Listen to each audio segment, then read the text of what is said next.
અવારનવાર ગુનો કરવાની ટેવવાળા આરોપીને પકડી કાયદેસરની કાર્યવાહી કરતી ભેસ્તાન પોલીસ. મહેરબાન પોલીસ કમિશનર શ્રી સુરત શહેર, અધિક પોલીસ કમિશનર શ્રી સેક્ટર 2,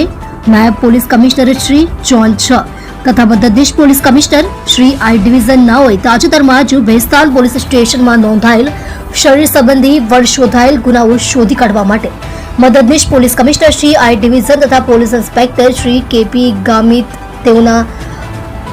સીધા માર્ગદર્શન હેઠળ ભેસ્તાન પોલીસ સ્ટેશનના સર્વેલન્સ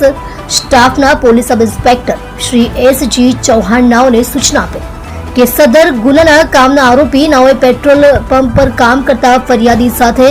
પેટ્રોલ ભરાવા બાબતે તકરાર થતા ફરિયાદી સાથે મારામારી કરી જાનથી મારી નાખવાની ધમકી આપે, જે બાબતે ભેસ્તાન પોલીસ સ્ટેશનમાં ગુનો નોંધાયેલ છે. ગુનાના આરોપી નામે ઇસરાર ખાન ઉર્ફે છોટે મોહમ્મદ રફીક ખાન, ઉંમર વર્ષ 31, ધંધો ભંગાર લે વેચનો, રહે ઘર નંબર 36, માહિરા પારિક, ઉનપાટિયા, ભેસ્તાન, સુરત શહેર, મૂળ રહે તેનુવા ગામ, ગામ થાના, સિદ્ધાર્થનગર, જિલ્લો બસ્તી, ઉત્તર પ્રદેશ તથા સબાઉદ્દીન ઉર્ફે અકરમ શાહબુદ્દીન શેખ, ઉંમર વર્ષ 25, ધંધો નોકરી, રહે ડી 1101, સુમન શક્તિ આવાસ, ભેસ્તાન, સુરત નાઓને નીચે મુજબ ગુનાના કામે અટક કરી સદર બનાવવાળી જગ્યાનું રિકન્સ્ટ્રક્શન પંચનામું કરવા માટે ગુનાવાળી જગ્યા ઉપર લઈ જઈ કાયદેસરની કાર્યવાહી કરેલ છે. તમે જોઈ રહ્યા છો કેપી ન્યૂઝ ચેનલ રફીક શેખની સાથે.